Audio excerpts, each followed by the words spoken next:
बा हमारे सास बिना मारे बौरान बा अपना ता खाइयो ता छोला समोसा अपना का खायो तो छोला समोसा हम का हाई दोना चाट रे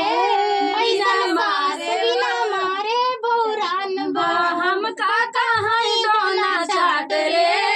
बिना मारे बौरान बा हमारे ऐसन सास बिना मारे बौरान बा हमारे ऐसन सास बिना मारे बौरान बा अपना ता घूमाए तो बागा बगीचा अपना ता घूमाए तो बागा बगीचा हम का हाय घर में रहू रे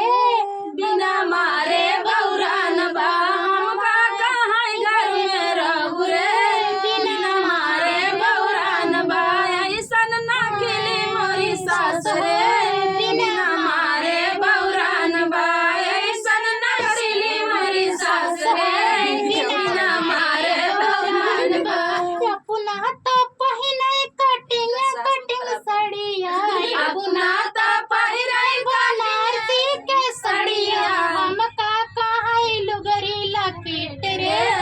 ऐसन सास बिना मारे बौरान बा हम का कहाई लुगरिया बेट रे बिना मारे बौरान बा ऐसन नखरीली मोरी सास रे बिना मारे बौरान बा ऐसन नखरीली मोरी सास रे बिना मारे बौरान बा। तो फ्रेंड बहुत ही सुंदर गीत था और इनका सास ने साड़ी ना देते देखा लुगरी लपेटे हैं लुगरी लपेटे बोल इनके खुली है